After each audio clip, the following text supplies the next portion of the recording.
Greetings, moviegoers, and welcome to another Midnight Movie Madness review. I'm the host, and joining us today is Angel Eyes for our review of The Hobbit, An Unexpected Journey. Just in case you're that random YouTuber who's been living under a rock for the past decade, this is a prequel to Peter Jackson's highly successful Lord of the Rings trilogy that went on ahead to win so much money at the box office and a crap load of Academy Awards, including Best Picture.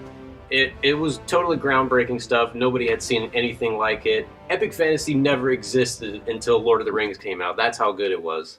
The story is about Bilbo Baggins, and we get to see his adventure start when Gandalf the Grey wizard show up at his front door and say, "I'm looking for someone to share an adventure."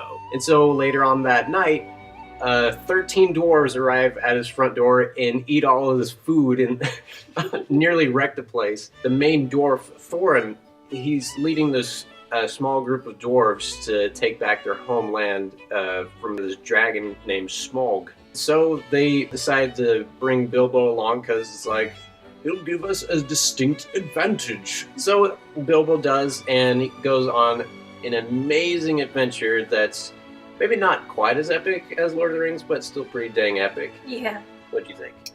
I thought it was absolutely extraordinary. Like, there was a lot of elements from the Lord of the Rings, like the distinct characters of the dwarves that kind of reminded us of the original characters that we fell in love with in Lord of the Rings. Pretty much like the Fellowship. There are 13 dwarves, so there's a lot of room for some humorous moments. They got a new actor for a younger Bilbo Baggins, Martin Freeman. He was probably the perfect choice for Bilbo Baggins. Definitely. Ian McKellen returns as Gandalf the Grey, which I think a lot of people out there agree that, you know, it was their favorite aspect of Gandalf. So last but not least, Andy Serkis as Gollum, which is probably the biggest highlight of this entire movie. It was definitely one of my favorite scenes when Gollum shows up.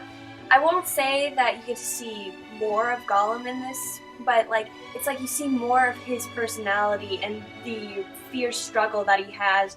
That was like the groundbreaking element of the first three movies, was the introduction of motion capture technology, and Andy Serkis performed live on set, and what you see in the movie is his performance. If he's, you know, not actually there on screen, but his performance lives on through this character of Gollum. I mean, he was only in there for this, like in The Hobbit, for this short amount of time, but he somehow steals the entire movie. Exactly. We went to go see this in IMAX 3D, and IMAX 3D, they played it at the normal rate of 24 frames a second, and there are a select handful of theaters out in the United States that are playing this movie in HFR 3D. Now, if you don't know, HFR 3D is the new format that Peter Jackson filmed The Hobbit in, which is 48 frames per second.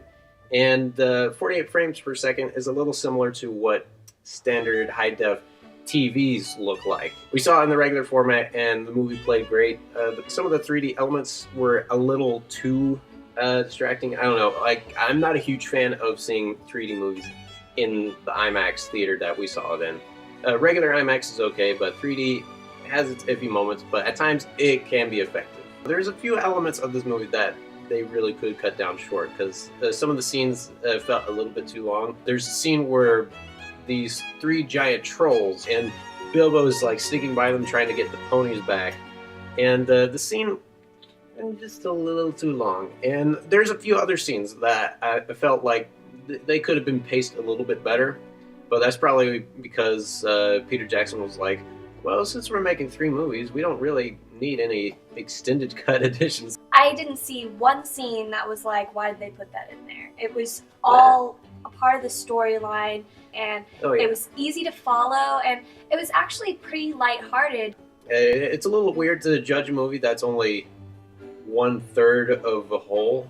Yeah. So with that said, it's not quite as masterful as the Lord of the Rings trilogy, but it's good to see it like a really extremely anticipated prequel that get so much attention and then come out to be just as good as everyone had hoped. So on a scale of 1 to 10, I'm going to give this movie an 8.